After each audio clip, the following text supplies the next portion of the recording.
بہت اچھے انداز سے ڈیل کیا ہے, بہت اچھا سمجھایا ہے, گائیڈ صحیح کیا ہے, لہٰذا یہاں سے لینا چاہیے. اسی طریقے سے بہت سے گاہک ایسے ہوتے ہیں حضرت, جب وہ کسی دکاندار کے پاس جاتے نا, ٹھیک ہے, زیادہ الفاظ بھی ادا نہیں کرتے, لیکن دکاندار خود کہتا ہے کہ یار آپ کو یہ اسپیشل ڈسکاؤنٹ ہے, بالکل اور ایسے وجہ کیا ہوتی ہے, وہ بات اخلاق بڑی پیاری ہوتی ہے. گفتار. تو حضرت اگر ہم اس پر آئیں, اس بات کو مطلب آپ سے آگے مزید بڑھاتے ہیں, ہم دیکھتے ہیں کہ حسن گفتار یہ دلوں کو دستک دیتی ہے, فقط کانوں کو نہیں.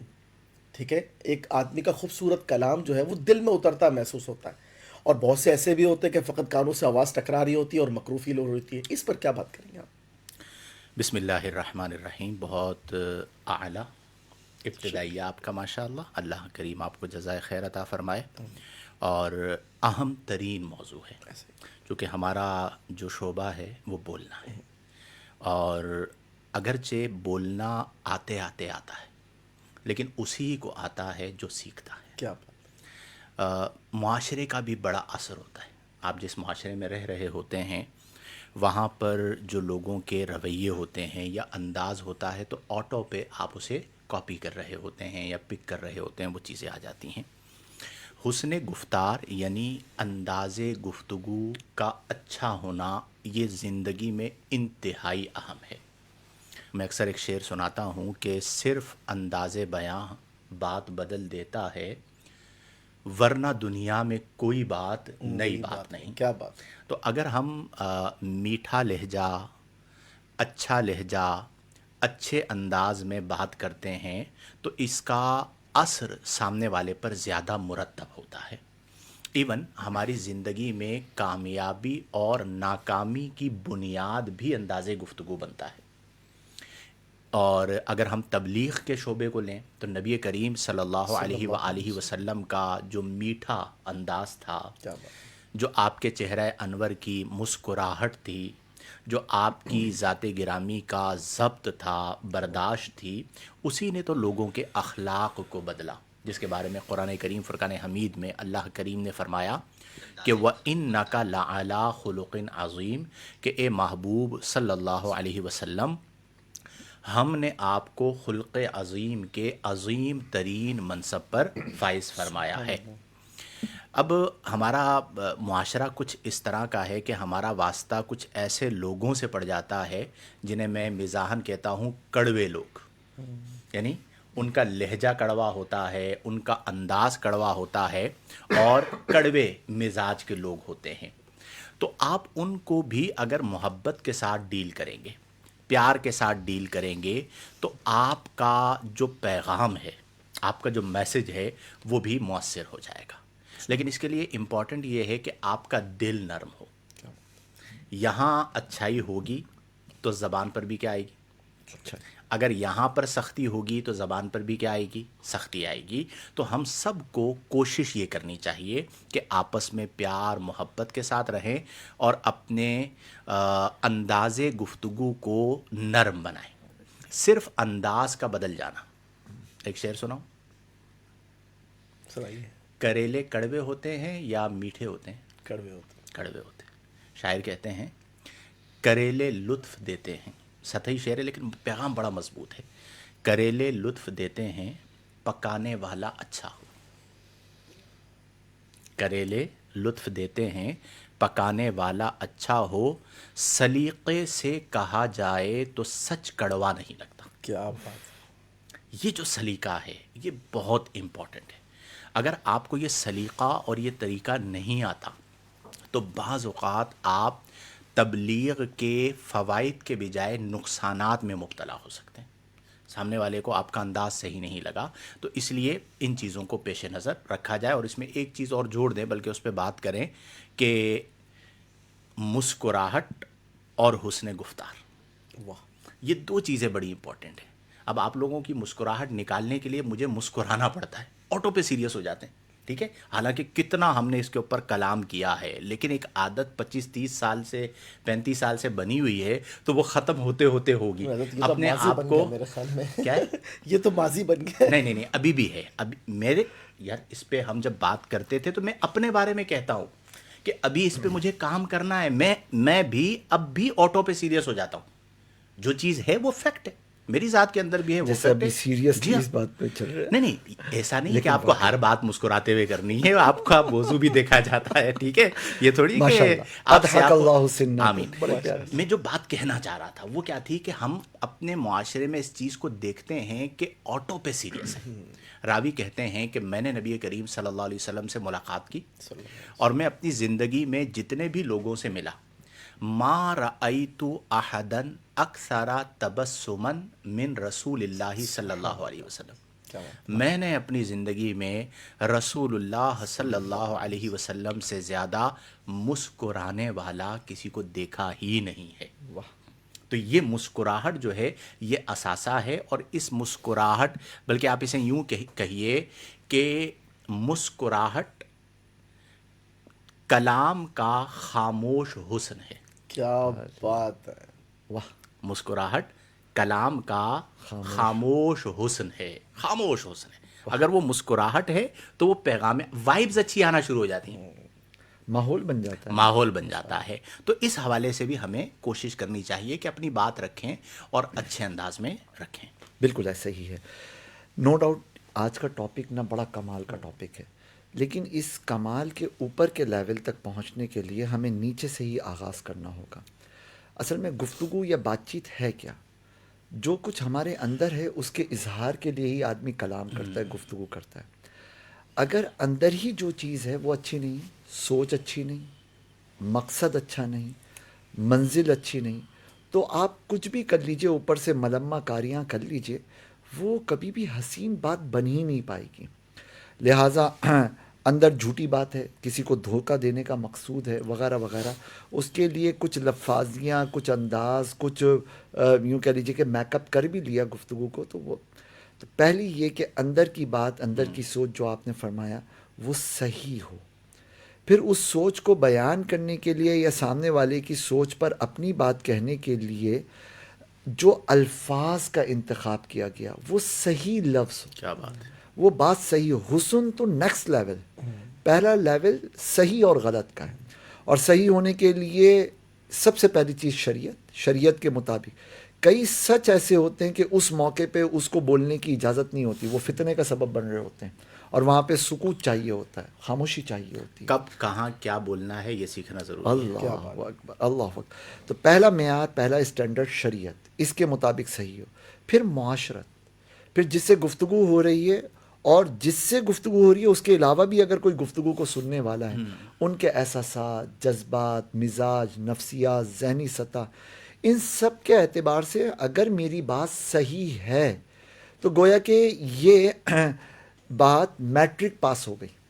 اب اس کو ماسٹرز اور گریجویشن کے لیول تک لانے کے لیے حسن کا ایک سفر ہوگا. اس میں الفاظ و بیاں، انداز بیاں، چہرے کی مسکراہٹ، لفظوں کی نرمی. اچھا، کہیں پہ حسین بات وہ ہوتی ہے جو لفظوں کی سختی کے ساتھ ہو، کسی موقع پہ حسین بات وہ ہوتی ہے جو لفظوں کی نرمی کے ساتھ ہو. وہی کہاں، کیا، کیسے، کس انداز سے کہنا ہے. تو معیار بیسک یہ ہوا کہ اندر سے صحیح نکلے، صحیح انداز سے نکلے، پھر اسے خوبصورت اور مزین کرنے کے لیے جو اہتمام ہیں وہ بالکل. عربی میں ہمارے کہا یہاں جاتا ہے نا کہ سچ، الاناء یترشح بما فیہ. آپ جو بات کہہ رہے ہیں نا کیا کہ بات. اندر جو ہوگا وہ باہر آئے گا، وہی تو باہر. برتن میں جو ہوگا وہ باہر آئے گا. بالکل. تو اندر اگر اچھا ہوگا تو اچھا باہر آئے گا، اندر اگر برا ہوگا تو برا باہر آئے گا. اسی سے جوڑ دیں، بہت امپورٹنٹ بات ہے انٹینشن. یعنی میرا بات کرنا اپنے بیٹے سے، میرا بات کرنا کسی اور کے بچے سے، کیوں دونوں میں فرق آتا ہے، یہ بہت امپورٹنٹ ہے. بالکل ایسے ہی. یہ تو فطرت کی طرف سے بھی ایک فرق ہے کہ ظاہر ہے کہ جس کیفیت کے ساتھ میں اپنے بچے سے بات کروں گا دوسرے کے بچے سے بات نہیں کروں گا.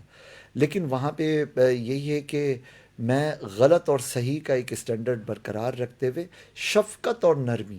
ظاہر ہے کہ اپنی اولاد سے ذرا زیادہ شفیق ہوگا آدمی، لیکن دوسرے کی اولاد کے لیے شفقت ختم ہو جائے یہ ظاہر ہے نہیں. ہم بات جو کر وہ رہے کوئی تھے، کہتا ہے کہ اگر اپنا بچہ روئے تو دل دکھتا ہے، دوسرے کا بچہ روئے تو سر دکھتا ہے. اور یہ حقیقت ہے. وہ فطرت والی جو بات آپ کر رہے ہیں وہ اپنی جگہ پہ درست ہے، لیکن ہمارے جو عملی رویے ہیں وہ میں اکثر یوں بھی بات سمجھاتا ہوں کہ آپ کو پوری زندگی گزار دینی ہے ایک باپ بن کے. آپ آپ کی بیوی، آپ کے بچے، آپ کے ماں باپ، آپ کے بہن بھائی، اینڈ دیٹس آل.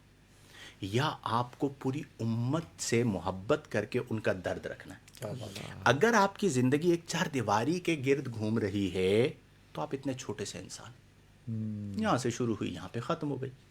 اور اگر آپ رسول اللہ کے حقیقی امتی ہیں تو آپ کے پھر دل میں درد، یعنی نبی کریم صلی اللہ علیہ وسلم سے محلے کے بچے آ کے چپک جایا کرتے تھے سبحان اللہ. جب سفر سے آتے. ٹھیک ہے، نبی کریم صلی اللہ علیہ وسلم کا رویہ ایسا تھا. ہم دوسروں کی طرف نگاہ ڈالنا بھی گوارا نہیں کرتے. اس چیز کی ہمیں تربیت کرنی ہے. میں نے اپنے اندر، آپ کے آپ نے اس اندر. فلسفے کے اوپر قرآن کی آیت بتاؤں. بتائیے. ارشاد باری تعالیٰ ہے، کون تم خیر امت سبحان اللہ. اخرجت للناس، سبحان اللہ. تم بہترین امت ہو. اور یہ جو لام ہے اس کی ایک تفسیر یہ بیان کی گئی کہ یہ نفع کے لیے ہے، جسے نکالا گیا ہے تمام انسانوں کے نفع کے لیے. سبحان اللہ. اور اس نفع کا ایک پہلو یہ ہے کہ تأمرون بالمعروف وتنہون عن المنکر وتؤمنون باللہ. اچھا، جو آپ نے ایک بات کی اسی کو میں آگے بڑھاتے ہوئے عرض کروں کہ ہمارے یہاں سچ یہ ایک محاورہ بن چکا ہے کہ یار سچ تو کڑوا ہوتا ہے، اور لوگ اسے ریفرنس اور دلیل کے طور پہ پیش کرتے ہیں کہ بھائی سچ تو کڑوا ہوتا ہے. الصدق مرن. ہاں، حالانکہ ان فیکٹ سچ کڑوا نہیں ہوتا. دراصل جو جھوٹ بول رہا ہوتا ہے نا، کوئی بھی ہو، کسی بھی سطح کے اوپر جھوٹ بول رہا ہو، وہ جھوٹ بولنے سے پہلے اس کی پریپریشن کرتا ہے. اگر کسی نے انٹرویو میں جا کے کوئی غلط بیانی کرنی ہو نا، تو جیسے انٹرویو کی پریپریشن ہے اس سے 4 گنا زیادہ، یار میں نے یہ والی جو سرٹیفکیشن بتائی ہے یا یہ سی وی میں جو ڈالا ہے نا، یہ ہے تو فیکٹ نہیں، اب اس پر یہ بات ہو سکتی ہے، یوں ہو سکتا ہے، ایسے ہو سکتا ہے، میں اس کو کور کیسے کروں گا. اسی طرح گھریلو معاملات کی چیزوں کے اندر جو جھوٹا ہے وہ جھوٹ کی پریپریشن کر رہا ہوتا ہے. جو سچا ہوتا ہے نا، لگتا ہے یہ کہ وہ پریپریشن کرنا تو دور کی بات ہے، سچ کو لے کر جیسے لٹھ ماری جاتی ہے نا، وہ سچ سامنے والے کو مارنے پہ اترا ہوا ہوتا اب ہے. اس پہ ایک علمی سوال پتہ ہے کیا آئے گا، کہ اگر سچ کڑوا نہیں ہوتا تو مرچیں کیوں لگتی ہیں؟ ہمارے معاشرے کے اندر کہا جاتا ہے میں نے اگر سچ بات کہی تو تمہیں مرچی لگ جائے گی. یہ محاورہ ہمارے یہاں مشہور ہے. تو بات وہی ہے کہ اصل ہے انٹینشن. وہ جو اس کو چوری جو ہے وہ نظر آ رہی ہوتی ہے، پکڑا جانا نظر آ رہا ہوتا ہے، تو اس اعتبار سے اسے کہہ دیا جاتا ہے مجازی طور پر. ورنہ یہ ہے اسی کہ سچ جو کو اچھا آدمی ہوتا ہے وہ تو سچ کو قبول کرنا اور سچ سننا پسند کرتا ہے، تاکہ جس دھوکے میں وہ ہے اس سچ کی وجہ سے اس دھوکے سے نکل جائے. اسی سچ کی ایک ایگزامپل اگر یوں لی جائے نا، جیسے وہ کمیونیکیشن اسکلز کے اندر یہ ڈسکس کیا جاتا ہے کہ ایک ہے یہ بولنا کہ کپ آدھا خالی ہے، اور ایک ہے یہ بولنا کہ کپ آدھا بھرا ہوا ہے. دونوں باتیں سچ ہیں، لیکن پہلا والا جو انداز ہے نا اس میں ایک نیگیٹیوٹی ہے. یس. اس کو حسین بنانے کے لیے یار آدھا بھرا ہوا ہے. کیا ضروری ہے کہ میں ان کو کہوں کہ آپ جو ہے 20% جو ہے نا چہرہ ذرا آپ کا سیٹ نہیں ہے، ماشاءاللہ آپ کا چہرہ 80% سیٹ ہے. یہ سچ کو پریزنٹ کرنے کا ایک انداز ہو یس، گیا. بالکل ایسا ہی ہے. چیزیں حسین بنتی ہیں بنانے پہ. بالکل ایسا ہی ہے. کیا فرماتے ہیں؟ بہت اچھی بات انہوں نے کی مفتی صاحب نے. مفتی صاحب، الفاظ بھی ایک ایسی چیز ہے جس سے آپ انجوائے کر سکتے ہیں، مزہ لے سکتے ہیں، ماحول کو خوشگوار بنا سکتے ہیں. ایک شخص ہے وہ اپنے گرد پرفیوم چھڑکتا ہے، ٹھیک ہے، خود پرفیوم لگاتا ہے کہ ماحول خوشبودار بناتا ہے اور اس سے وہ لطف لینا چاہتا ہے.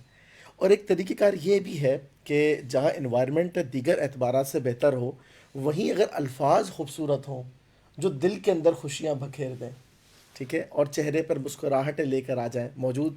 مطلب آپ دیکھیں نا، کبھی ایسا ہوتا ہے کہ ایک شخص دوران محفل کوئی ایسی بات کرتا ہے کہ سننے والے اس سے بہت انجوائے بھی کرتے ہیں اور ماحول بنتا ہے. اور اسی طریقے سے بعض لوگ ہمارے معاشرے میں یہ شکایت کرتے نظر آتے ہیں کہ ہمارا اثر نہیں ہے، شخصیت میں وقار نہیں ہے. والدین یہ کہتے باتوں میں تاثیر باتوں نہیں میں ہے. تاثیر نہیں ہے، ٹھیک ہے. بڑا مطلب یہ بڑا مسئلہ ہے یہ کہ باتوں میں تاثیر کا نہ ہونا. تو جیسے پیرنٹس یہ شکوے کرتے نظر آتے ہیں کہ اولاد جو ہے وہ ہماری بات نہیں سمجھتی، ٹھیک ہے. تو اس کا بنیادی جو پرابلم ہے نا وہ کیا ہے؟ انسان بعض الفاظ ایسے استعمال کرتا ہے کہ وقتی طور پر تو وہ گفتگو کا حصہ بن کر اور ختم ہو جاتی ہے بات، لیکن اس سے شخصیت کا اثر جو ہے نا وہ مثبت یا منفی باقی رہتا ہے. دوستوں کے اندر بھی بہت زیادہ ہوتا ہے. یہ جو کمرشل لینگویج کے لفظ ہیں مطلب ہمارے یہاں جو دوستوں میں آپس میں کہے جاتے ہیں, تو جو دوست جتنا زیادہ ہلکے الفاظ کا استعمال کرتا ہے اتنا زیادہ شخصیت ڈیمیج ہوتی رہتی ہے. اور جتنا زیادہ جو شخص مطلب باوقار الفاظ استعمال کرے, معتدل گفتگو کرے, جتنی بات کرنی ہے اتنی بات کہے, یعنی نپی تلو گفتگو, ٹو دی پوائنٹ, ٹھیک ہے نا. ایک بات کو ربڑ بنانا ہے یا مطلب جس میں وضاحت درکار ہو اس میں وضاحت نہ کرنا, یا زو معنی کلمات جو ہے وہ ادا کرنا, تو پھر ہوتا کیا ہے, وہ وقت گزر جاتا ہے. لیکن اس کے بعد لوگ وہ جو اثر ہے نا, وہ جو تاثیر ہے وہ لے لیتے ہیں, مثبت بھی اور منفی بھی. پھر کبھی وہ کوئی سیریس بات کرنے والا ہوتا ہے, منفی شخص جس کے بارے میں منفی مطلب تاثیر ہو, تو پھر جناب اس کی بات کا اثر نہیں رہتا. لہٰذا اگر مطلب یہ کہا جائے کہ کوئی شخص اپنی باتوں کا ہمیشہ وزن محسوس کرنا چاہتا ہے اور یہ مطلب چاہتا ہے کہ جب وہ بات کرے تو لوگ اس کی بات کو اچھے انداز سے سمجھیں, اچھا رپلائی دیں حضرت, تو پھر اسے چاہیے کہ وہ ٹو دی پوائنٹ گفتگو کرے, لوگوں کے مزاج کے مطابق بات کرے. اچھا, اس پر میں ایک بات کہتا ہوں, اب آپ لوگ دیں جواب.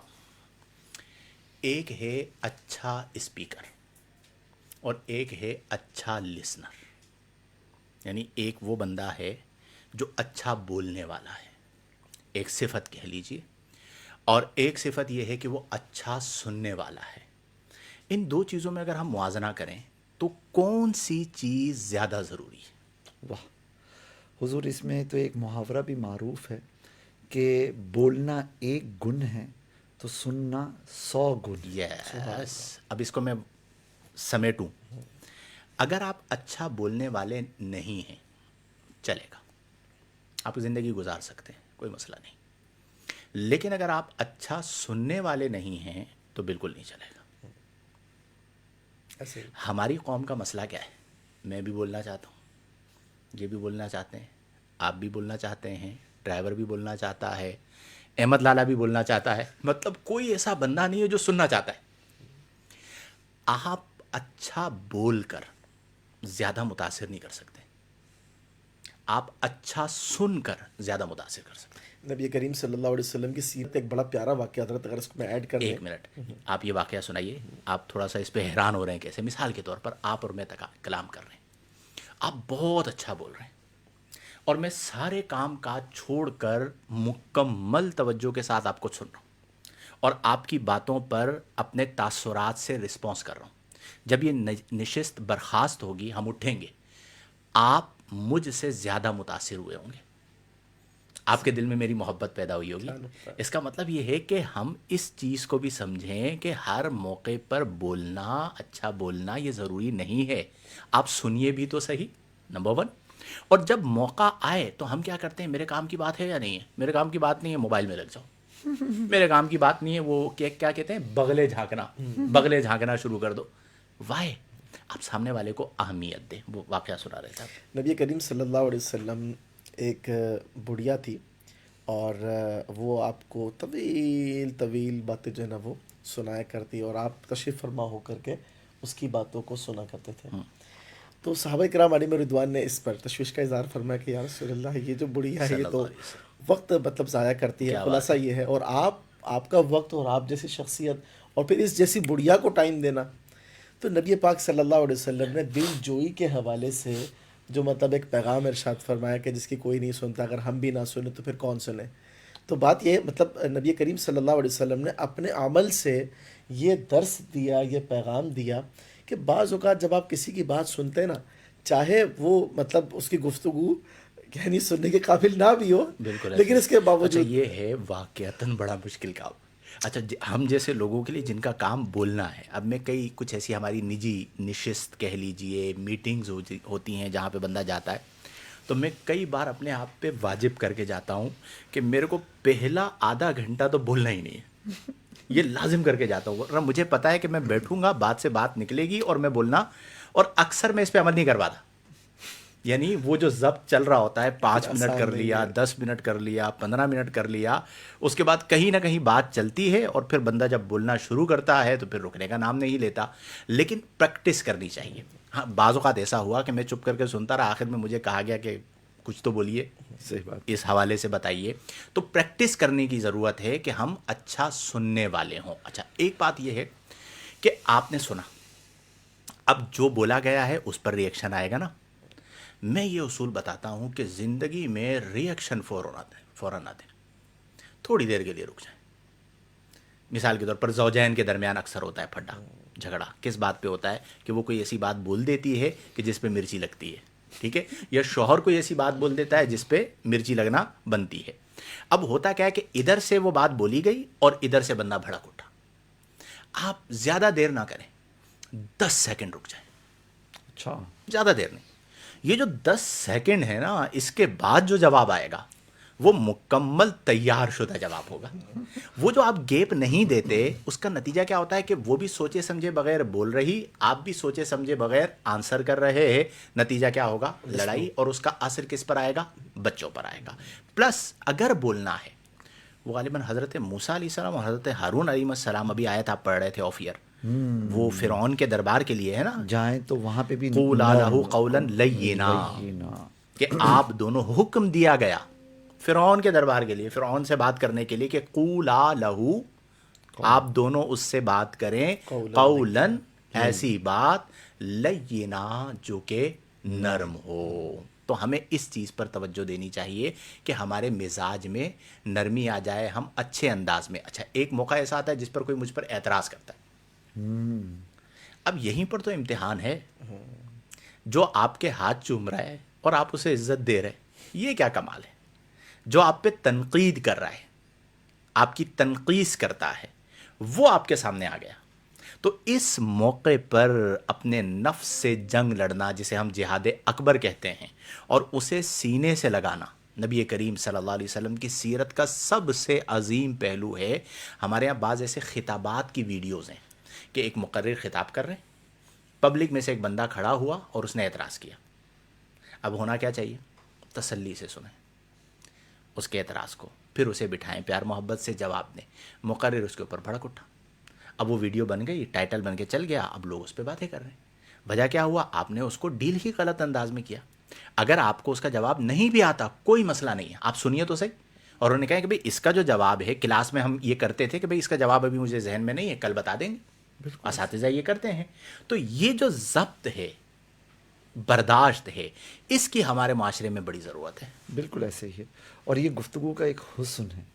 گفتگو صرف لفظوں کی ادائیگی نہیں ہے. یہ جو سننا ہے نا، یہ گفتگو کا حصہ ہے. یس. یہ جو مسکرانا ہے نا، یہ گفتگو کا حصہ ہے.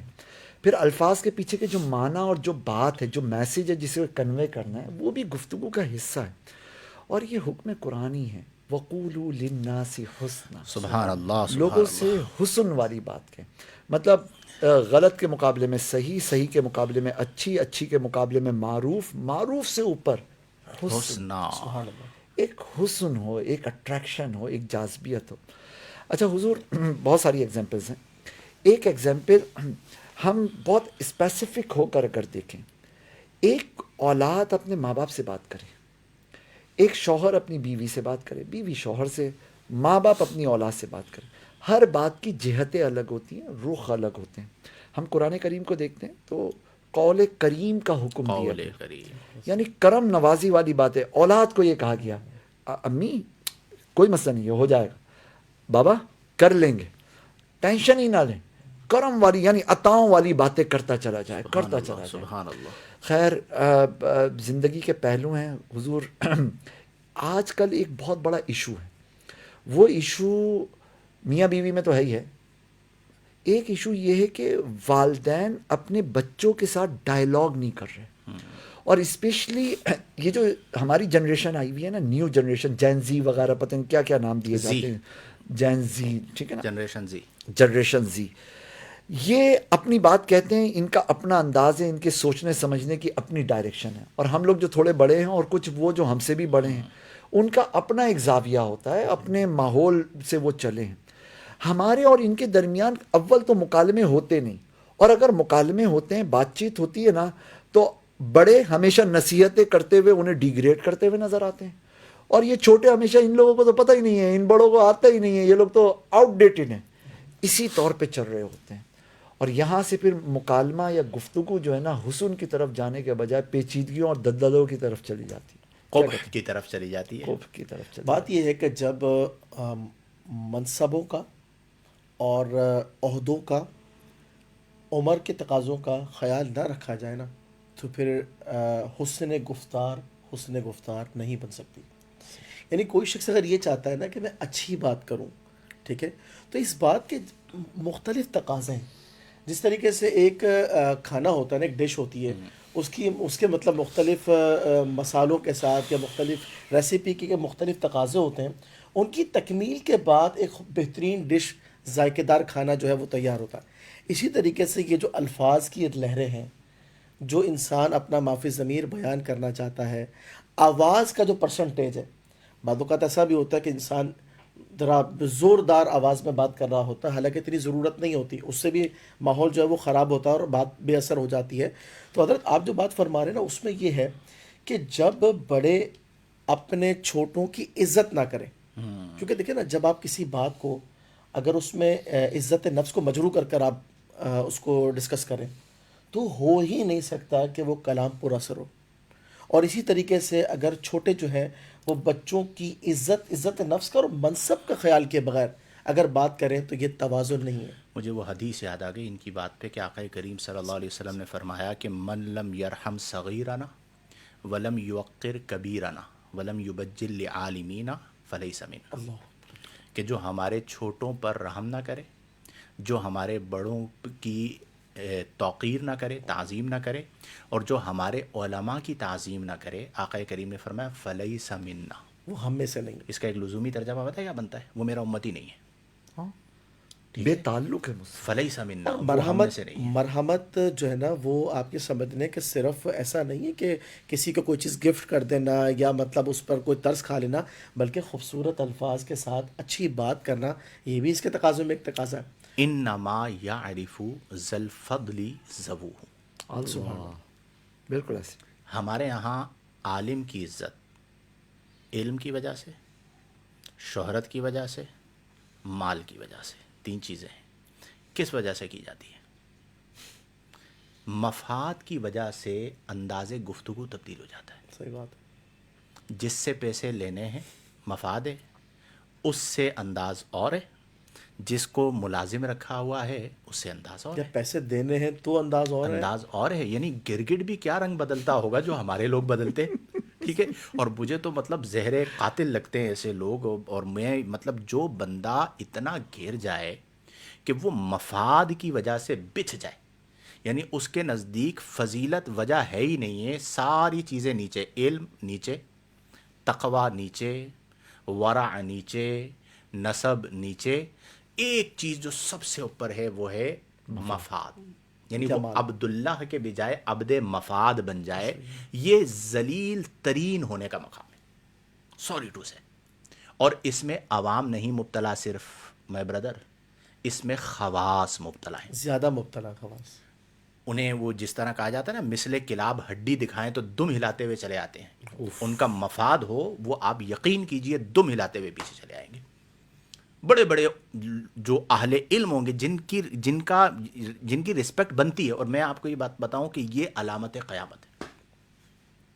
آپ اور ایک اور چیز یہ یاد رکھیں کہ دیکھیں یہ ہم سب کا مشاہدہ ہے، ہم من حیث القوم عزت دینے میں ایک بخیل ترین قوم ہے. اس دن ہم بات کر رہے تھے تعریف کرنے میں بخیل، عزت دینے میں بھی. بالکل ایسے. میں ہمیشہ ایک بات سمجھاتا ہوں کہ میرے بھائی، عزت جسے اللہ نے دی ہے نا، اس کو عزت دینے میں آپ کی عزت ہے. کیا بات. اور عزت اللہ نے اپنے دست قدرت میں رکھی ہے. العز مقسوم وطلبہ غموم و احزان. عزت تقسیم کر دی گئی ہے، طلب عزت غم اور حزن کے سوا کچھ بھی نہیں ہے. تو یہ جو ہے کہ مناصب ان لوگوں کے پاس آ گئے جو گھٹیا لوگ ہیں. معذرت کے ساتھ میں اس لیے یہ جملہ کہہ رہا ہوں تاکہ دل پہ لگے اور اپنے آپ کو سدھاریں کہ ہم اپنے آپ کو معززین سمجھتے ہیں، لیکن چھوٹے چھوٹے مفادات کے لیے ہم تفریق کرتے ہیں اور ایک لمحے میں ہمارا رویہ بدل جاتا ہے. یعنی آپ کا یہ اسکرین کے حوالے سے بھی میں کہہ رہا ہوں، آن اسکرین چہرہ اور آف اسکرین چہرہ اور ہے مفاد والی جگہ پہ چہرہ اور، غریب آدمی ہو تو آپ کا چہرہ اور، یعنی آپ تو پھر مطلب یہ شرف انسانیت سے ہی گرے ہوئے ہیں۔ اور اس میں جو عام لوگ ہیں انہیں میں یہ بات بتاتا ہوں کہ ایک بات یاد رکھیں، کوئی مشہور ہوگا اپنے گھر کا، کوئی مالدار ہوگا اپنے گھر کا، کوئی نامور ہوگا اپنے گھر کا، وہ جس طرح انسان ہے ایز اٹ از ہم بھی انسان ہیں۔ وَلَقَدْ كَرَّمْنَا بَنِي آدَمَ۔ کسی کو یہ اختیار نہ دیں کہ وہ اللہ کی دی ہوئی عزت جو اللہ نے تمہیں دی ہے اسے کوئی بندہ خراب کرے، اس کی طبیعت صاف کر دے کہ بھائی میرے پاس جو شرف ہے وہ میرے رب کا عطا کردہ ہے، تمہاری کیا اوقات ہے، ہو گے تم بڑے اپنے گھر پہ نکلو۔ اچھا، ایسے لوگوں کو خراب کرنے والے بھی ہمارے یہاں کچھ مفاد پرست ہیں، بالکل جو اپنے چھوٹے چھوٹے مفادات کے لیے انہیں سن لیتے ہیں، برداشت کر لیتے ہیں کہ بھائی میں یہ نہیں سنوں گا تو یہ مجھے کاٹ دے گا، ٹھیک ہے، یہ کر دے گا، وہ کر دے گا، وہ کر لیتے ہیں۔ کسی بھی صورت عزت نفس پر کمپرومائز نہ سودا نہ کریں۔ کریں۔ اختتامی بات کرتے ہیں، ٹائم ہو گیا ہے ہونے ہماری والا۔ بات چل رہی تھی بڑوں کی چھوٹوں کے ساتھ گفتگو کے حوالے سے نا، یہاں پہ ظاہر ہے کہ گفتگو کا خلاصہ یہی کہ بڑوں کی ذمہ داری زیادہ ہے، وہ اپنی آنے والی نسل کو سمجھیں، لیکن یہ جو ہماری نسل ہے نا، ان کی بھی ایک ذمہ داری ہے، وہ ذرا بڑوں کو صحیح تناظر میں سمجھنے کی کوشش تو کریں۔ میرے بچے، میرے نوجوان، میری نئی نسل وہ بہت ذہین ہے، بہت فطین ہے، اس کو بہت سارے رستے وہ ملے ہوئے ہیں جو پہلے والوں کو نہیں ملے ہوئے تھے، لیکن وہ ان رستوں کو استعمال کرتے ہوئے کچھ انڈرسٹینڈنگ پیدا کریں۔ مجھے یہ لگتا ہے کہ حسن گفتار کے اندر ایک بڑا کردار حسن فہم کا ہے۔ او ہو، کیا بات ہے! جتنی بات کی سمجھ گہری ہوگی اتنی بات کی ادائیگی گہری ہوتی چلی جائے گی اور حسین ہوتی چلی جائے گی۔ کچھ ایسی باتیں جو ہمارے معاشرے میں بہت زیادہ رائج تھیں، ہم نے ان باتوں کو سمجھا نہیں، ہمارے دانشور کہلانے والے لوگ بھی فہم کی کمی کی وجہ سے ان باتوں کی تردید کرتے ہوئے نظر آتے ہیں۔ دادیاں نانیاں ایک زمانے میں کہانیاں سنایا کرتی تھیں اور اس سے ایک کردار بلڈ اپ ہوتا تھا۔ Yes. ان کہانیوں میں بہت سی باتیں ہوتی تھیں۔ ایک آدھ ایگزامپل لیتے ہیں، گھر کی بہو کو اور بچیوں کو سمجھایا جاتا تھا کہ اے بیٹا مغرب کے بعد جھاڑو پوچھا نہیں کرو، صفائی ستھرائی نہیں کرو، اس سے گھر میں بے برکتی ہوگی۔ اب بڑے بڑے دانشور اس پہ تنقید کرتے ہوئے سوشل میڈیا وغیرہ پہ نظر آتے ہیں، حالانکہ کاش کہ وہ اس بات کی گہرائی کو سمجھتے کہ بڑی سادگی سے دیہاتی انداز میں ہمارے بڑوں نے یہ سمجھایا کہ پورا دن جو صفائی ستھرائی کا ٹائم تھا آپ نے اس میں کیا نہیں، اب جب شوہر کے گھر آنے کا ٹائم ہوا اس وقت آپ جھاڑو لے کے شروع ہو گئے، تو اس میں پھر شوہر کو جس طرح آپ نے ویلکم کہنا تھا وہ ویلکم کیسے کرو گے؟ آپ کے بدن سے بدبو آ رہی ہوگی، پسینہ ہوگا آپ کے۔ وہ بات اپنی جگہ صحیح تھی لیکن اس بات کی اسپرٹ کو نہیں سمجھ پائے۔ اسی طرح ایک وہ ہے، کہاں ہے جی قرآن و حدیث میں ہمیں دکھائیے کہ گھر میں مکڑی کے جالے وغیرہ ہوں گے تو بے برکتی ہوگی۔ گھر میں مکڑی کے جالے ہوں گے، بڑے بوڑھوں نے جو یہ کہا، اور بے برکتی ہوگی، یہ اپنی جگہ بالکل صحیح ہے۔ یعنی وہ گھر کے لوگ اتنے سست اور کاہل ہوں کہ اپنے گھر کی در و دیوار کو بھی صاف نہ کر پائیں تو وہاں پہ کون سی برکتیں آئیں گی؟ کسل، سستی کی وجہ سے ہوا، بالکل ایسے، منسوس جو ہے نا وہ بالواسطہ ہو جائے گا۔ بالکل ایسے۔ تو وہ جو ہمارے بڑے تھے، کبھی چاند کی دادی کی کہانیاں سنا کر بچوں کی تربیت کرتے تھے، اس سے ایک جرأت، ایک ہمت، ایک محنت، ایک ہمدردی اور سخاوت، پتہ نہیں کیسے کیسے عناصر بچوں میں پیدا ہوتے تھے۔ یہ بچے اپنے بڑوں کی باتوں سے برگشتہ ہونے کے بجائے ان باتوں کو تھوڑا سا تو انڈرسٹینڈ کریں۔ ٹھیک ہے ہمارے بڑوں کی زبان وہ والی نہیں ہے کہ اس کے اندر وائٹامن ڈی اتنا ہے جی، وائٹامن سی اتنا ہے، وہ آپ کی سائنسی لینگویج یوز نہیں کرتے، لیکن اگر وہ ہلدی لگانے کا کہہ رہے ہیں زخم پر تو وہ ان کے تجربے ہیں۔ بالکل ایسا ہی۔ حضرت خلاصے کی طرف آئیں۔ ناظرین، آج کی ہماری ڈسکشن سے ہمیں یہ سیکھنے کو ملا کہ کلام بہت زیادہ قابل توجہ، اور اس وصف کے اندر جو ہے وہ خوبصورتی اس کے اوصاف میں خوبصورتی لے کر آنا ہمارے لیے بے انتہا ضروری ہے۔ لہٰذا ہمیں آج سے یہ طے کرنا چاہیے کہ اب ہم جب بھی گفتگو کریں تو سب سے پہلے تو یہ ہے کہ ہم اپنے اندر کے باطن کو بہتر کریں، ٹھیک ہے، ہمارا اندر صاف ہو، سچا ہو، اور وقت کے تقاضے کے مطابق ہمیں الفاظ کا انتخاب کرنا چاہیے۔ جتنی گفتگو کی ضرورت ہے ہمیں اتنی بات کرنی چاہیے۔ اسی طریقے سے جس انوائرمنٹ میں ہم بات کر رہے ہیں تو ہم اپنے مخاطب کے تاثرات کو بھی دیکھیں، اس کی کیفیات کو بھی دیکھیں، اور اسی طریقے سے بات کی گہرائی کو انڈرسٹینڈ کرنے کے بعد ہم آگے اسٹیپ لیں۔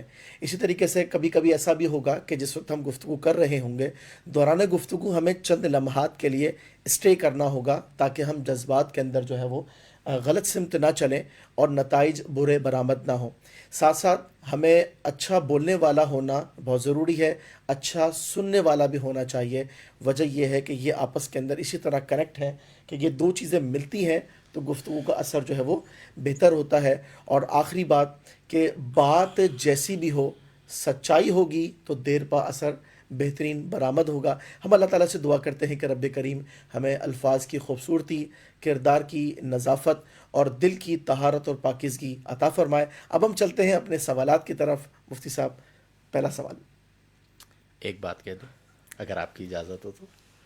بڑی اچھی بات کہی. یعنی اسے کہتے ہیں نا وہ مہر لگانا, وہ والی بات ہے کہ پورا لب لباب ہوا. مجھے یاد کرائیے گا, اس پر ہم بات کریں گے کہ جس طرح ہم بہت ساری چیزوں پہ بھڑک اٹھتے ہیں, اس میں ایک چیز ہے جو ہم سے اختلاف کرے, اس پر جو ہم بھڑک اٹھتے ہیں, اور پھر صرف بھڑک نہیں اٹھتے, اسے دائماً ابداً اپنا دشمن سمجھ لیتے ہیں. اور یہ اکثر دشمنیاں ہوتی ہیں جو غلط فہمیوں کی وجہ سے ہوتی ہیں. صحیح بات. اور کئی بار ایسا ہے کہ جو اعتراض کر رہا ہوتا ہے نا, وہ بیچارہ اپنا حصہ ملانا چاہ رہا ہوتا ہے, اس کو پتہ نہیں ہوتا کہ میں غلط کر رہا ہوں. تو یہ ادراک ہونا بھی ضروری ہے کہ اگر اس نے غلط بات کہہ بھی دی ہے تو آپ کو اتنا تو ہو کہ وہ بیچارہ حصہ ملانا چاہ رہا تھا. ٹھیک ہے, دوستوں کی گیدرنگ میں ہوتا ہے, ایک بندہ بول کے پھنس جاتا ہے. اب وہ کافی دیر سے چپ کر کے بیٹھا ہوا ہوتا ہے کہ سارے بول رہے ہیں, میں بھی کچھ بولوں. اب اس کو تجربہ نہیں ہے, وہ بولتا ہے اور غلط نکل جاتا ہے. تو آپ میں اتنا ضبط ہو کہ آپ اس کے اوپر مہر نہ لگا دیں کہ بھئی یہ ہمیشہ کے لیے مردود ہو گیا ہے اور یہ اب کبھی بھی اس کو جو ہے نا میں نے اسپیس نہیں دینا. اصل بات وہی ہے کہ ان اللہ رفیق یحب الرفق. نرمی آئے گی تو معاملات بہتر ہوں گے. اگر کوئی دلیل سے اختلاف کرتا بھی ہے تو آپ اسے قبول کریں. جس طرح مجھے رائٹ ہے اپنی بات کہنے کا, سامنے والے کو رائٹ ہے میری بات رد کرنے کا. وہ میری بات رد کرنے کی وجہ سے مسلمان سے کافر نہیں ہو گیا, مقبول سے مردود نہیں ہو گیا, وہ اسی طرح مسلمان ہے. میری بات کوئی نص قطعی تو نہیں ہے. ہمارے یہاں بعض شخصیات ایسی ہوتی ہیں جن کے حوالے سے کوئی اختلاف کر لیتا ہے تو لوگ باتیں کرتے ہیں. تو میں ہمیشہ یہ کہتا ہوں بھائی علم ایک میدان ہے, جو چاہے گھڑ سواری کرے. آپ کیسے کسی کو روک سکتے ہو؟ صحیح بات ہے. آپ گھڑ سواری کرنا چاہیں آپ کرنا چاہیے. یہ کیسے ہو سکتا ہے کہ میں کہوں کہ نہیں جی علم میدان ہے لیکن گھڑ سواری صرف میں کروں گا؟ تو یہ تو کسی کی میراث نہیں ہے. علمی طور پر اختلاف ہو بھی جائے تو اسے قبول کرنا چاہیے. ہمارا جو طبقہ ہے ان کو بھی یہ چیز اپنے اندر پیدا کرنی ہے کہ پیار کریں, محبت کریں, الفت کے پیغام کو عام کریں. کوئی پہلے بات نہیں کر رہا, آپ کر لیں. ٹھیک ہے, آپ کو کوئی اسپیس نہیں دے رہا, آپ بھی نہ دیں. ٹھیک ہے, وہ اور آپ برابر ہو جائیں گے. پھر آپ شکوہ مت کیجئے گا کہ یہ بندہ اسپیس نہیں دیتا, تم نے کون سا دے دیا. آپ کو بڑا بننا ہے تو پھر یہی تو کمال ہے کہ وہ اسپیس نہیں دے رہا, آپ دیں. وہ آگے بڑھ کے سلام نہیں کر رہا, آپ کریں. وہ برائی کر رہا ہے, آپ اچھائی کریں. یہ تصوف کا طریقہ ہے. صوفیہ کے پاس آتے تھے نا کہ فلاں نے آپ کی غیبت کی ہے, تو وہ کھجوروں کے ٹوکرے بھجواتے تھے کہ میرے نامہ اعمال میں ثواب منتقل کیا ہے. ہم لوگ فائلیں کھلواتے ہیں, ذرا بچوں اس کی فائل کھولو, اس کے کیا کیا کارنامے ہیں, اور پھر ہم لوگوں کے سامنے اس کو گندا کریں. بڑی گھٹیا بات ہے, اپنے منصب سے اپنے آپ کو گرانے کے مترادف ہے. چلیں پھر اس پہ انشاءاللہ بات کریں گے. وقت میں اتنی گنجائش نہیں کہ ہم مزید گفتگو کریں. اور جو احباب ہمارے ساتھ موجود ہیں, آپ سب سے ہماری یہی گزارش ہوتی ہے کہ دیکھیں ہم سب نے مل کر اس معاشرے کو اوپر لے کر جانا ہے. تو ہم اپنی کوشش کر رہے ہیں, آپ ہمارا ساتھ دیجئے اور اس پیغام کو زیادہ لوگوں تک پہنچائیں.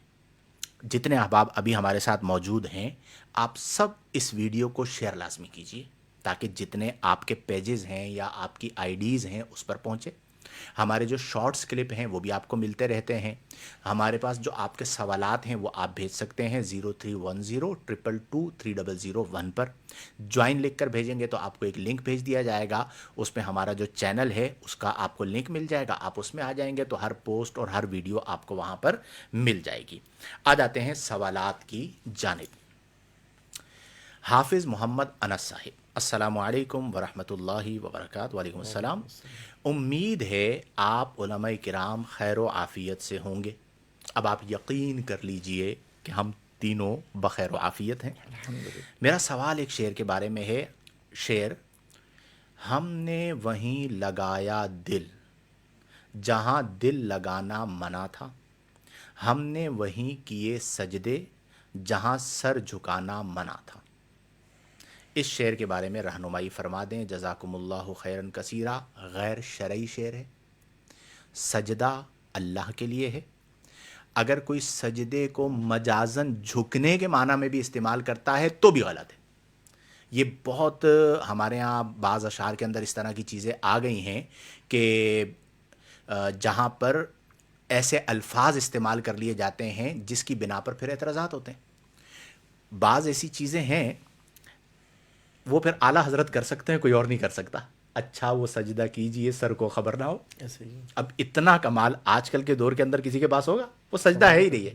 اب وہ جو اعلیٰ حضرت کی شاعری ہے نا, اعلیٰ حضرت تو ایک عطیہ خداوندی تھے, ٹھیک ہے, وہ اس جگہ پر پہنچ کے ہاتھ لگا کر قلم شریعت چل نہیں پاتا تھا, واپس تشریف لے آتے تھے.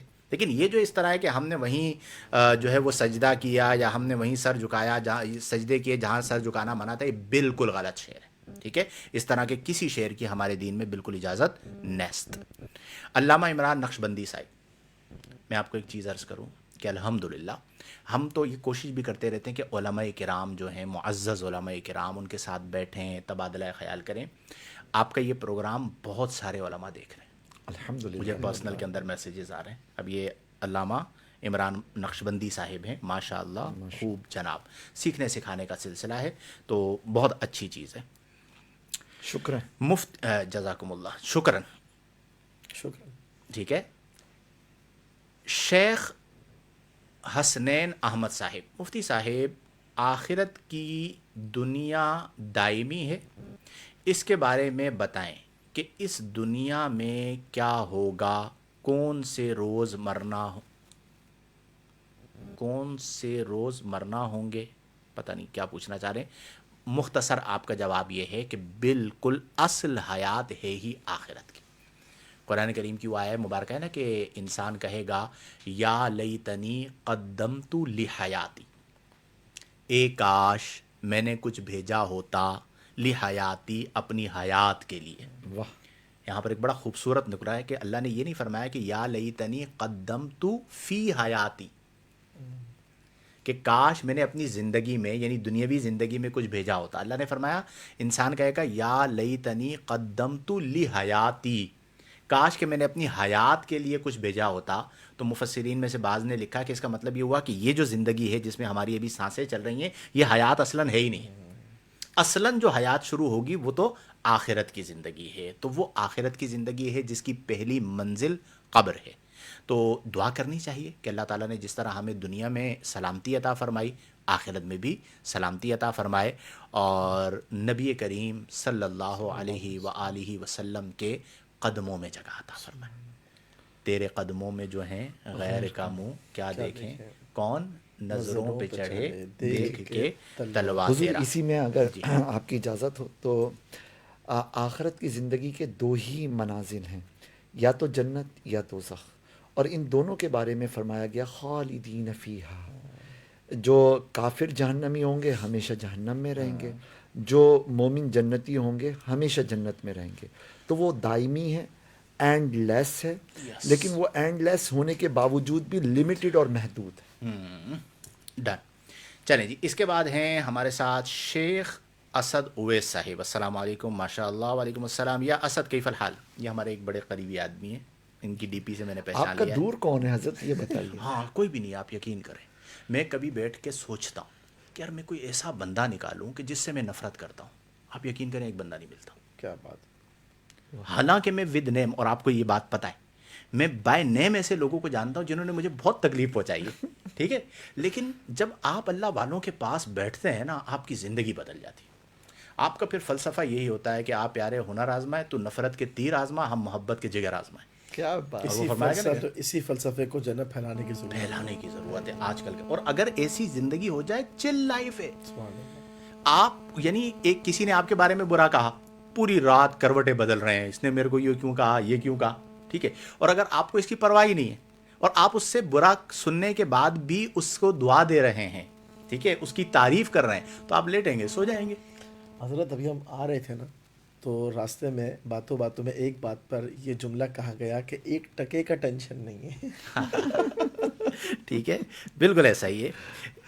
میں اکثر وہ انگلش میں کہتا ہوں ڈونٹ کل مائی چل, کہ بھئی میرے چل کو ختم نہیں کرو، اپنی زندگی گزارو. ہوتا ہے زندگی میں ایسے بہت. اور میں آپ کو ایک بات بتاؤں مفتی معاذ صاحب، واللہ العظیم حلفاً بتا رہا ہوں، اگر یہ چیز پیدا ہو گئی، آپ کی زندگی کا جو لیول ہے نا وہ نیکسٹ لیول ہے. واہ. کیونکہ جب آپ جواب نہیں دیتے، جب آپ اس کو اپنا دشمن نہیں سمجھتے بلکہ اس کے لیے دعا کر رہے ہوتے ہیں، ہائے. یہ وہ موقع ہے کہ جب اللہ تعالیٰ آپ کے دل کو نور سے بھر دیتا ہے. وہ میں اکثر ایک بات کہتا ہوں کہ بھئی میرے پاس ایک ہی درجہ ہے، سب سے پہلا جو درجہ ہے وہ حبیبی کا ہے، اس سے نیچے والا کوئی درجہ ہی نہیں ہے. جو رسول اللہ کا امتی ہے مجھے اس سے پیار ہے. کیا بات. ٹھیک ہے، وہ کرے نہ کرے اس کا مسئلہ ہے، میں تو کروں گا کیونکہ رسول اللہ کی کا امتی ہے اور رحماء بینہم میں. اور بالآخر اللہ تعالیٰ ان کے دلوں میں بھی محبت ڈال وہ دیتا جو ہے. اس پر آیت کریمہ ہے نا، والکاظمین الغیظ والعافین عن الناس واللہ یحب المحسنین، یہاں پر اللہ تبارک و تعالیٰ نے محبت کا لفظ استعمال فرمایا ہے. یعنی جو لوگ درگزر سے کام لیتے ہیں نا، تو رب تبارک و تعالیٰ کا انعام یہ ہے کہ اللہ ان سے محبت فرماتا. اور کیا سبحان چاہیے؟ اللہ. کئی بار ایسے لوگ سامنے آ جاتے ہیں نا تو میں تجاہل عارفانہ بھی برتتا ہوں، میں انہیں ظاہر ہی نہیں کرتا کہ مجھے کچھ پتہ ہے. ٹھیک ہے یار، اس نے کہہ دیا، کس وجہ سے کہہ دیا، اس کا کیا مطلب معاملہ تھا، خیر ہے کرنے دو اسے. اگر یوں ہو سکتا ہے بیگم سے جھگڑا ہو، نکل آتے ہاں گیا. مطلب کہیں بہت ساری وجوہات ہیں جو ہمارے معاشرے کے اندر چل رہی ہوتی ہیں. کم ظرفی ہے یہ، اور بڑے بڑے معزز انتہائی کم ظرف ہیں اس معاملے میں، کہ جو چیزوں کو دل میں رکھ لیتے ہیں. قوموں کے جھگڑے سلجھ جائیں. یار اگر آپ مجھے ایک لوگ بات جو ہے بتاؤ، تھوڑی سی ہمارے وسعت معاشرے قلبی کے پیدا اندر کریں. اس وقت عدم برداشت کے اسباب کتنے زیادہ ہیں. اف. غربت ہے، لائٹ کے مسئلے، پانی کے مسئلے، روڈز پہ لڑائیاں. اب اس بیچارے کو کسی بھی وجہ سے اس کا موڈ آف تھا، اس نے کچھ کہہ بھی دیا، میرے آقا کا امتی ہے. ہم کہتے ہیں اللہم انکا عفو تحب العفو فاعف عنی. ہم ایک دن میں 50 بار بھی نافرمانی کریں تو اللہ کو کہتے ہیں مولا تو معاف کر دے. اور ہمارے ساتھ کوئی 2 بار کر دے تو ہم کہتے ہیں پہلے چھوڑ دیا تھا اب نہیں چھوڑوں گا. بھائی تم کون ہو؟ کیوں؟ صبر کی بھی حد ہوتی ہے. صبر کی بھی حد ہوتی ہے. پہلے بیویوں کو کہتے ہیں پہلے معاف کر دیا تھا اب نہیں کروں گا. نہیں اب تو جاؤ اگلا پچھلا حساب کتاب برابر کرنا ہے. برابر کروں. تو یہ غلط رویہ ہے. خیر اچھا جی، کون ہیں جناب؟ میسیجز اوپر چلے گئے. احمد رضا قادری نوری صاحب، مفتی صاحب آج کل قبرستان بھر گئے ہیں، نئی قبر کی جگہ نہیں ہے، ایسی ذرا تیزی سے لیتے ہیں، ہم ون لائنر لیتے ہیں. ایسی صورتحال میں پرانی قبر میں نیا مردہ دفن کیا جاتا ہے، کیا یہ زمین غصب کرنا نہیں کہلائے گا؟ بالکل کہلائے گا، شرعی طور پہ جائز نہیں ہے. ون لائنر یہ ہے کہ اگر آپ کو کنفرم پتہ ہے کہ یہ قبر ہے تو اس میں آپ دوسرے مردے کو دفن نہیں کر سکتے. عمر جمیل صاحب السلام علیکم. وعلیکم السلام یا سیدی، کیف حالکم؟ الحمد للہ رب العالمین. حبیبی آپ خیریت سے ہیں؟ عمر جمیل صاحب مستقل ہمارے سائل ہیں. ماشاء. اچھا جی، مفتی صاحب عرض یہ ہے کہ کیا سیاسی یا مسلکی اختلاف میں بھی حسن گفتار کو ملحوظ خاطر رکھا جائے؟ برائے کرم رہنمائی فرمائیں. بالکل رکھا جائے. وقولوا للناس حسنا، اور کہو لوگوں سے حسین بات. یہاں پہ یہ قرآن نے نہیں کہا کہ صرف موافقین سے حسین بات کریں. فرعون سے کہا کیا قولا قولا نہیں ہے. بالکل ایسے ٹھیک ہے. تو بالکل اس میں حسن گفتار کا بالکل خیال. میں اس پہ ایک بات عرض کر دوں کہ اس وقت کچھ چینلز ہیں جو علماء کو آپس میں بٹھاتے ہیں، ایک دیوبندی، ایک وہابی، ایک بریلوی اور ایک شیعہ، اور پری پلان انہیں لڑاتے ہیں. اس کے بعد ان کی ویڈیو اپلوڈ کرتے ہیں اور اس کا تھم نیل لگاتے ہیں کہ دیوبندی مولوی کی وہابی مولوی کے ساتھ بحث ہو گئی، شیعہ مولوی کے ساتھ بحث ہو گئی. بالکل غلط ہے. اس میں جو علماء جاتے ہیں انہیں بھی اس بات کو سمجھنا چاہیے کہ آپ کوئی مطلب ایسے نہیں ہیں کہ آپ کو لڑوا کر کوئی ریٹنگ حاصل کرے. اس کی وجہ سے علماء کی ان لڑائیوں کی وجہ سے معاشرے کے اندر بہت نیگیٹو میسج جا رہا ہے. ایسا ہی. ابھی کل مجھے کسی نے ایک کلپ بھیجا، یعنی آج بھیجا، کل کا کلپ بھیجا، سحری کا تھا یا افطاری کا تھا. اس میں ایک بندہ ہے ساحل ادیم کر کے اور ایک اہل حدیث کے کوئی مولانا صاحب بیٹھے ہوئے تھے، وہ دونوں لڑ پڑے. اور نتیجہ کہاں پر نکلا؟ ایک نے بول دیا کہ تمہارے نزدیک گدھا حلال ہے، جو گدھے کو حلال کہے وہ خود گدھا ہے. اچھا. یہ مین اسٹریم میڈیا پہ چل رہا ہے اور وہ جو ساحل ادیم ہے اس نے کسی موقع پہ گدھے کی حلت اور حرمت، وہ جو حدیث خیبر ہے، اور وہ جو آئلی گدھا ہے، گھریلو گدھا ہے اور جنگلی گدھا ہے، اس کی تفریق کے اوپر بات کی. اس نے کہا کہ آپ مجھے گالی بک رہے ہیں. اب یہ کہاں پر چل رہا ہے؟ مین اسٹریم میڈیا پہ. ایک تو یہ سوچیں کہ اس وقت امت کس مقام پر ہے اور آپ نے بحثیں کیا اٹھائی ہوئی ہیں. اچھا، اب جو ساحل ادیم ٹائپ لوگ ہیں نا، ان کے سامنے ان لوگوں کو عموماً بٹھا دیا جاتا ہے جنہیں میڈیا پہ آنے کا شوق ہوتا ہے.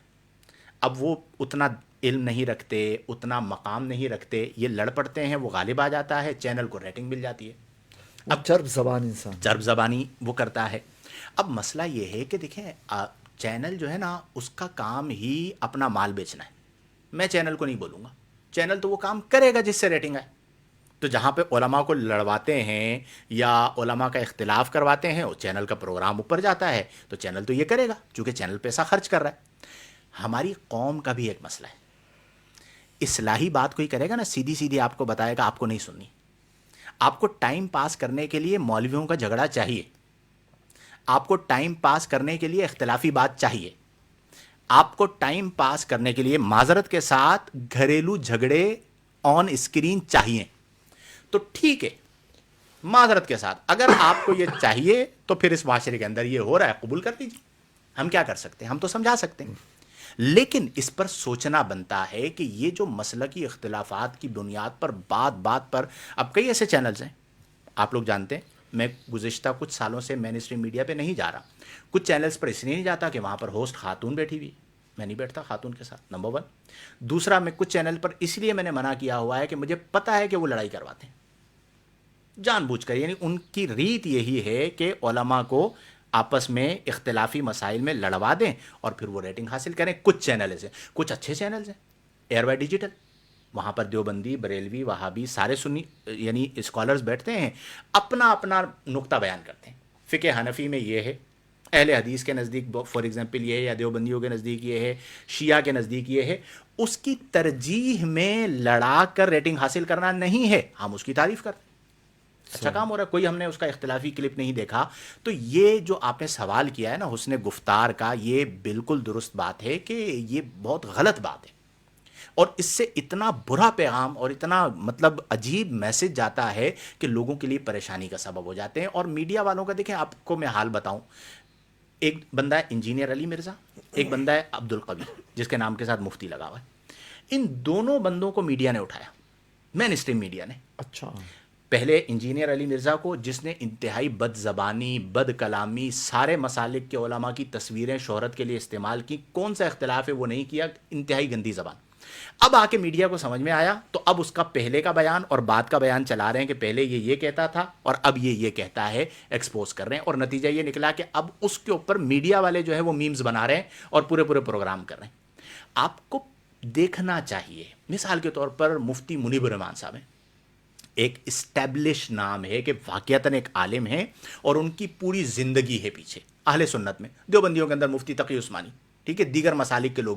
یہ وہ علماء ہیں کہ جو اچانک نکل کے سامنے نہیں آ گئے، انہوں نے دین کو یا اپنے مسلک کو یا اپنے ملک کو اپنی زندگی کے 50 سال دیے.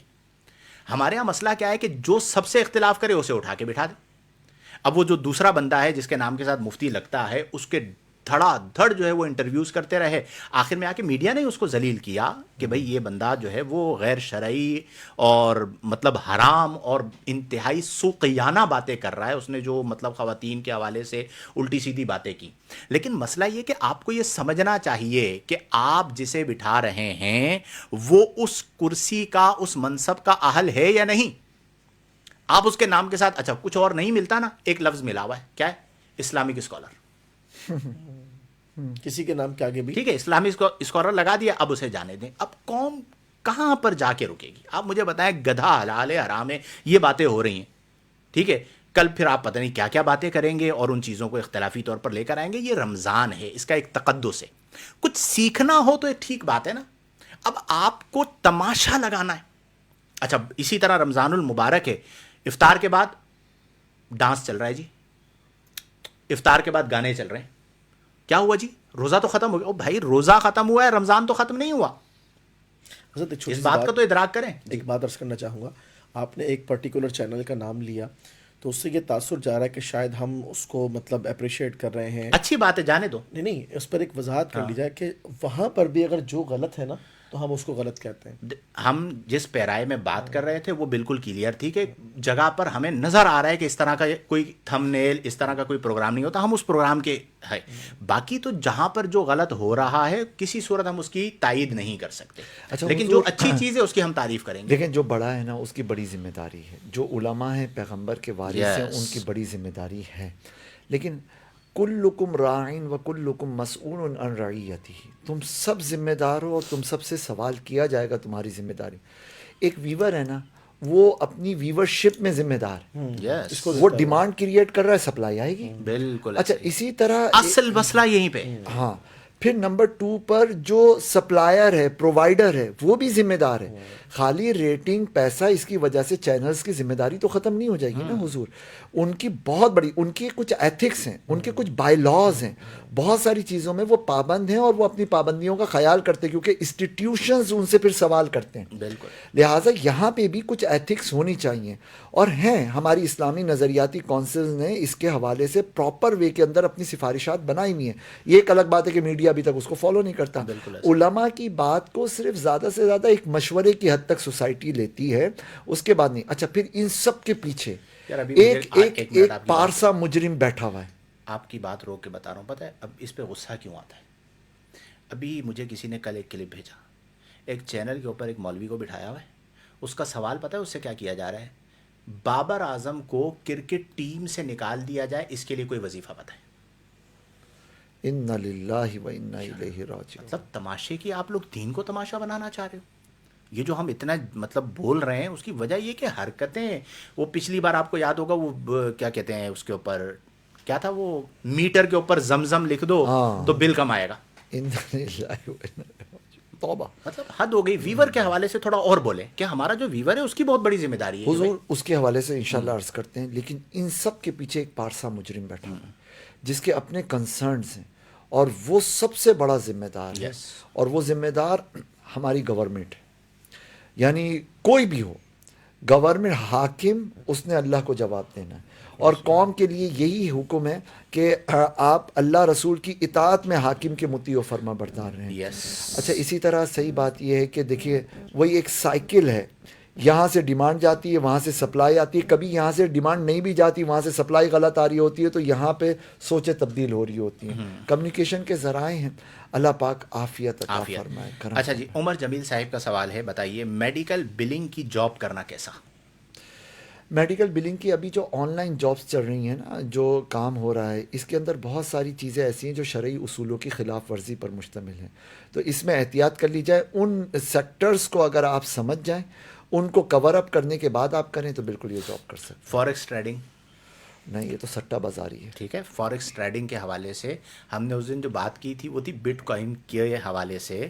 اسے بعض لوگ فوریکس ٹریڈنگ کے ساتھ مطلقاً جوڑ دیتے ہیں. وہ تقریباً اس میں جوئے کے اور دیگر معاملات، قمار کا معنی، یعنی دو چیزیں جہاں پر بھی ہم جو عدم جواز بیان کر رہے ہوتے ہیں نا، اس کے اندر دو چیزیں پائی جا رہی ہوتی ہیں، یا ربا ہوتا ہے یا قمار ہوتا ہے. ٹھیک ہے، یعنی یا تو اس کے اندر سود والا معنی پایا جا رہا ہوتا ہے یا اس میں جوئے والا معنی پایا جا رہا ہوتا ہے. تو اس سے اپنے آپ کو بچائیے تو انشاءاللہ فائدہ ہوگا. نماز تراویح میں 8 رکعتوں کے بعد مسجد کی 2 صفیں کم ہو جاتی ہیں، اور سوشل میڈیا کے ذریعے جو گمراہ کر رہے ہیں عوام کو کہ 8 رکعتیں، اس پر آپ کیا فرمائیں گے؟ بات یہ ہے کہ یہ تو سراسر ان لوگوں کی غفلت ہے کہ جو اپنی رکعات کے اندر جو ہے وہ 12 رکعتوں کا لاس کرتے ہیں. اور دوسری بات ہے، اگر اس کو کوئی بنیاد بنا کر کے بطور دلیل اس کو پیش کریں تو یہ کوئی قرآن و سنت نہیں ہے. لوگوں کا عمل کیسے دلیل بن سکتا ہے؟ استاد محترم مفتی معاذ صاحب سے سوال ہے کہ آپ نے پہلے حفظ قرآن کیا یا پھر درس نظامی کیا؟ پہلے حفظ القرآن کی بات ہے. درس نظامی کے بعد حفظ کرنا تو پھر کرامت ہی ہو جائے گی سیدھی سیدھی آج کل کے دور میں. ٹھیک ہے. اچھا جی، ماریہ بشیر صاحبہ ہیں. یہ جو کہاوت ہے کہ یہ تو یا تو اچھا بولیں یا خاموش رہیں، اگر ہمارے کسی سے مزاج نہیں ملتا تو اس بات پہ عمل کر سکتے ہیں، رہنمائی فرمائیں. ماشاءاللہ. اچھا یہ جو سسٹر ماریہ ہیں، ان کے پہلے بھی کئی کمنٹس آئے اور بہت باشعور فرد محسوس ہوتی ہیں.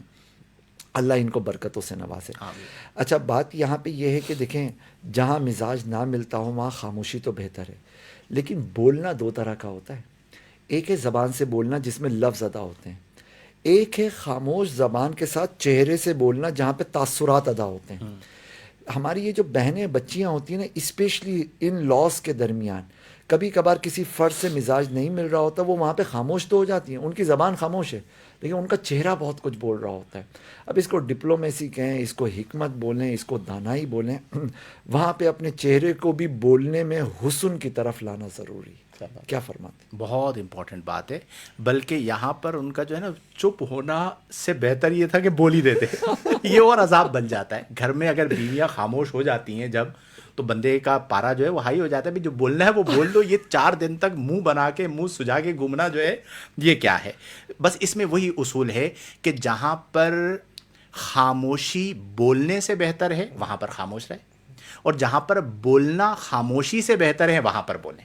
اب یہ لکلی کلامن مقالن، ہر مقام ہوتا ہے اس کے مطابق اپنی چیزوں کو دیکھ لیجئے. لیکن بہرحال مقام کو سمجھنا اور حالات کو سمجھنا یہ بہت امپورٹنٹ چیز ہے، اور بعض اوقات ہمارا رویہ جو ہے وہ چیزوں کو خراب کر دیتا ہے، جو کہ نہیں ہونا چاہیے. لیکن حضور ہماری جو بچیاں ہیں نا، اوور آل میں عرض کر رہا ہوں وہ کبھی کبھار بہت مجبور اور پھنسی ہوئی ہوتی ہیں بیچاری. بالکل ایسا ہی اچھا ہے. ان بچیوں کے مقابلے میں کچھ اور کسی اور کی بچیاں ہوتی ہیں جو ان کو پھنسا رہی ہوتی ہیں. تو یہ جو گھریلو زندگی، کبھی نند، کبھی ساس، کبھی وہ بہو، کبھی بچیاں کچھ. کسی اور کی بچیوں کے پاس پھنسی ہوئی ہوتی ہیں. ساس جو ہے اور بہو، اب یہ جو دونوں ہیں دونوں عورتیں. اور اکثر مسئلے وہ ہیں کہ جہاں پہ مرد ان کا دشمن نہیں ہے، یہ آپس میں ایک دوسرے کی دشمنی کے لیے کافی ہیں. نندے ہیں وہ اپنی ماں کی بچیاں ہیں، ٹھیک ہے، وہ بھابھی کے ساتھ نہیں مل کے چل رہی ہیں. تو یہ خواتین کا مسئلہ ہے. اس میں بات پھر لوٹ کر وہیں آئے گی کہ جس کا ظرف بڑا ہوگا، جس میں ضبط زیادہ ہوگا، اللہ تعالیٰ اسے روحانی بست عطا فرمائے گا. ارشد رضا طاری صاحب، ماشاء اللہ مفتی صاحب، اللہ پاک آپ تمام مفتیان کرام کو ہمیشہ سلامت رکھے جی. بہت شکریہ، ماشاء اللہ. اللہ حیض کے مسائل مستحضر ہیں تو صحیح، لیکن اس کو چھوڑ دو نا. یہ لائیو کیا ایک ہے، کریں؟ وہ واٹس ایپ کے نمبر پہ کر یہ لیں. جو ایک بہن نے سوال کیا ہے 5 ہفتوں کا حمل ضائع ہو گیا، یہ آپ ہمارے نمبر پہ سوال بھیج دیجئے تو آپ کو انشاءاللہ الجلیل اس کا جواب دے دیا جائے گا. میں عمومی طور پر کچھ عرصہ ہو گیا ماضی کے میں فقہی مسائل میں کچھ ایسے ابواب ہیں جو میرے مطالعے میں نہیں ہیں، تو میں اسٹریٹ فارورڈ اس طرح کے جو مسائل ہیں، جو مسائل میرے مطالعے میں نہیں ہیں، میں ان کا بالکل جواب ہی نہیں دیتا. تو یہ اگر آپ بھیج دیں گے تو دیکھ کر پھر آپ کو جواب دے دیا جائے گا. عمر جمیل صاحب، حالت روزہ میں کس طرح غصے کو کنٹرول کریں؟ بعض اوقات غصہ آتا ہے، بالکل آتا ہے، اپنے نفس سے مقابلہ کریں، اور جب غصہ آئے کھڑے ہوئے تو بیٹھ جائیں، بیٹھے ہوئے تو لیٹ جائیں، وضو کر لیں. وہ جو روایات کے اندر فرمایا گیا یہ اس کے ظاہری چیزیں. اور اگر آپ ذاکر اللہ بن جاتے ہیں، اللہ کا ذکر کرنے والا بن جاتے ہیں، وظائف پڑھنے والے بن جاتے ہیں، تو آپ کا اپنی ذات کی خاطر غصہ ختم ہو جاتا ہے. اور جب غصہ آ رہا ہو تو اپنے اوپر یہ لازم کر لیں کہ میں نے 5-10 منٹ کے لیے کچھ نہیں بولنا، خاموش ہو جانا ہے. آٹومیٹیکلی وقت ایک ایسی چیز ہے نا کہ جو پریشر کو کم کر دیتا ہے، تو انشاءاللہ الجلیل وہ کم ہو جائے گا، اور امید یہ ہے کہ آپ کی زندگی بہتر ہوگی. السلام علیکم مرشد. اچھا، شاکر حسین ہے اپنا، یہ ہمارا ایک مرید خاص ہے. آج کل دیکھا گیا ہے کہ علماء کرام پر بہت زیادہ میمز بنائے جا رہے ہیں، ایسا کرنا کیسا، اور کیا اس کا کوئی عذاب بھی ہے؟ بالکل، کیوں نہیں. جیسے آپ نے وہ حدیث شریف پڑھی تھی کہ جو ہمارے علماء کی توقیر نہ کرے اس کا مجھ سے کوئی تعلق نہیں. کیا خیال؟ اسی طرح علماء کی میمز بنانا، یہ وہ ذرا غور تو کریں کہ پیغمبر کے وارث ہوتے ہیں علماء، اور ان کا مذاق اور ٹھٹا. اچھا اگر اس طور پر ہے کہ وہ دین کے علماء جیسے لبرل اور سیکولر کر رہے ہیں، تو یہ تو پھر علم دین کی توہین ہے، ضروریات دین کے انکار والا طرز عمل ہے، استہزاء والا عمل ہے. یہ تو بسا اوقات دائرہ اسلام سے باہر لے جاتا ہے، اور عام طور پہ کرتا وہی ہے جو دائرہ اسلام سے باہر ہو. تو اس سلسلے میں تو بہت ہی یہ بہت ہی خطرناک معاملہ ہے. عالم تو کجا، العلماء ورثۃ الانبیاء. ایک عام مسلمان کا تمسخر اڑانے سے بھی منع کیا گیا، حرام. ٹھیک ہے، حرام قرار دیا گیا ہے. یہ جو علماء کے حوالے سے چیزیں چل رہی ہیں نا، یہ ایک خاص منصوبہ ہے جو میں سمجھتا ہوں. اب کوئی یہ نہ کہے کہ ہر چیز کو ہی آپ لوگ منصوبہ بنا دیتے، کچھ چیزیں ہمیں نظر بھی آ رہی ہوتی ہیں. یہ بیسیکلی ایک کمپین ہے کہ جس کے تحت عوام کا اعتماد علماء سے ختم کیا جائے. اچھا، یہ صرف مسلمانوں میں ہو رہا ہے، یہودیوں میں بہت کم ہے یہ. وہ آج بھی اپنی علماء کے پیچھے، عیسائیوں کے اندر اپنے پادریوں کے پیچھے.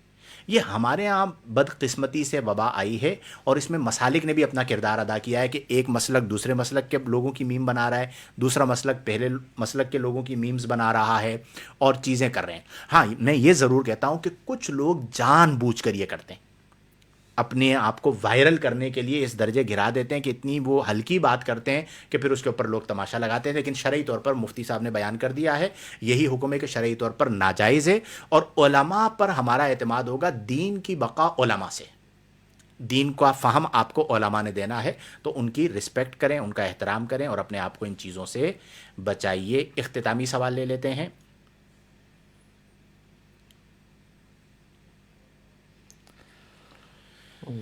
ایمن صاحبہ ہیں کوئی. سلام مفتی صاحب، کوئی عورت اگر کیس کرے خلا کا تو کیا شرعاً طلاق ہو جائے گی؟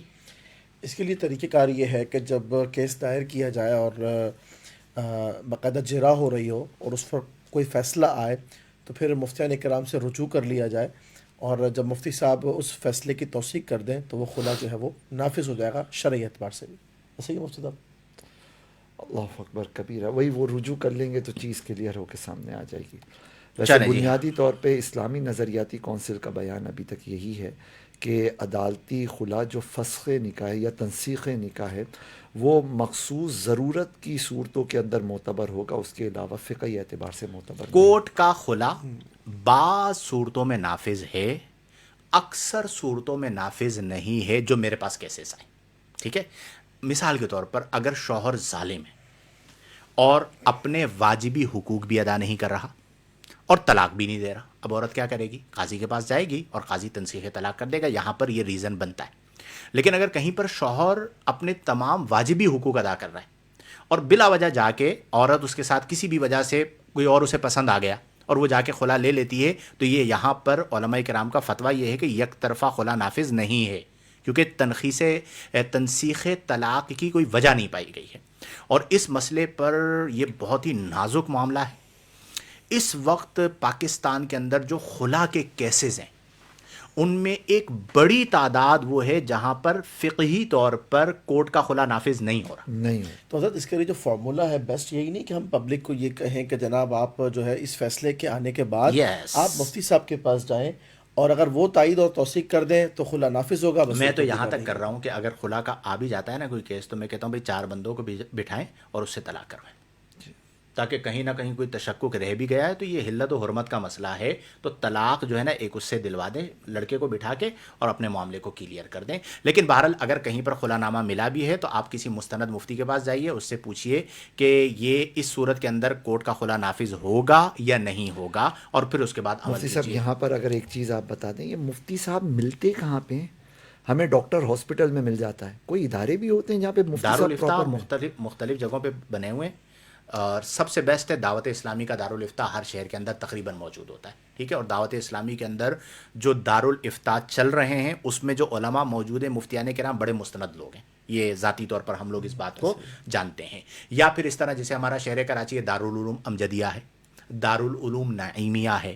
اور ضروری نہیں ہے کہ آپ دارالفتہ ہی جائیں، آپ کو اندازہ ہوتا ہے کہ آپ کے شہر کے اندر یا آپ کے علاقے کے اندر کون سا مستند مفتی ہے. اور آج کل تو آن لائن بھی یہ ہماری قوم اتنی ذہین ضرور ہے کہ انہیں پتہ ہوتا ہے کہ یہ چلتے چلتے مفتی بنا ہے یا یہ باقاعدہ مفتی بنا ہے، کیونکہ اس کی پوری ہسٹری سامنے موجود ہوتی ہے. کسی سے پوچھ لیں گے تو آپ مستند مفتی تک پہنچ جائیں گے، تو وہاں پہ رابطہ کر کے مسجد آپ کے کیجیے. امام صاحب سے بھی پوچھ لیں تو وہ رستہ بتا دیں گے. بالکل ایسا ہی ہے. حمزہ رضا صاحب مفتی صاحب ماشاءاللہ آج آپ اچھے لگ رہے ہیں، بتائیے. استغفر اللہ. حضور ایک سوال عرض ہے کہ میرا ماشاءاللہ، ایک دوست ہے، اس کی 2 بیویاں ہیں. ایک بار وہ بہت غصے میں آیا میرے پاس اور اس نے کہا کہ میں نے اپنی دونوں بیوی کو طلاق دی، لیکن بعد میں پتہ چلا کہ اس نے جھوٹ بولا تھا، اور پھر کچھ گھر کے آپس کے جھگڑے کی وجہ سے اس نے دونوں بیوی کو بولا کہ پہلی کو بولا دوسری کو طلاق دی، اور دوسری کو بولا میں نے پہلی کو طلاق دی تھی، اور یہ چیز بہت بار ریپیٹ ہو چکی. کیا طلاق واقع ہو گئی؟ یہ سچ اور جھوٹ کا معاملہ ہے. اگر ان جنرل جواب دینا ہونا تو یہ کہ طلاق ہو گئی، لیکن اسپیسیفکلی کیس کو دیکھنا پڑے گا، وہ نمبر پر کانٹیکٹ کریں تبھی بتائیں. چونکہ یہ طلاق کا مسئلہ ہے، اور میں ہمیشہ طلاق میں یہی کہتا ہوں کہ آپ اس مسئلے کو لکھ کر بھیجیں. بعض اوقات ایک لفظ کے آگے پیچھے ہونے سے حکم جو ہے وہ تبدیل ہو جاتا ہے. اب اگر اس نے یہ کیا کہ غصے میں آ کے کہا میں نے دونوں کو طلاق دی، اور یہ ہوتا ہے عمومی طور پہ کہ جو بندہ جس کی 2 شادیاں ہوتی ہیں نا اور وہ تنگ آ چکا ہوتا ہے، بولتا ہے میں نے دونوں کو طلاق دی، پھر بعد میں وہ اپنی استادی دکھاتا ہے. پہلی کو بولتا ہے میں نے تیرے لیے نہیں بولا تھا، دوسری والی کے لیے بولا تھا، اور دوسری کو بولتا ہے میں نے تیرے لیے نہیں بولا تھا، پہلی والی کے لیے بولا تھا. تو عند اللہ تو نیت دیکھی جاتی ہے، اور ظاہر یہ لگتا ہے کہ اس صورت میں طلاق واقع ہو گئی، لیکن پھر بھی طلاق کا معاملہ ہے، تحریری طور پر فتویٰ ضرور لے لیجئے. مصطفیٰ رضا آپ کی اور مفتی معاذ صاحب کی گفتگو مرحبا، کیا بات ہے جی، ماشاء اللہ، جزاک اللہ خیراً واحسن الجزا. تقریباً سوالات جتنے تھے ہم نے ممکنہ طور پہ لے لیے. ایک سوال جو تھا وہ ایک بھائی ہیں انہوں نے بھیجا ہے، اس کے اندر 5 سوالات ہیں. اللہ کل ہم اسے شامل کریں گے. سوال میں پڑھ دیتا ہوں. نمبر 1، باطنی امراض سے کیسے بچا جائے، خاص طور پر تکبر سے کیسے بچا جائے.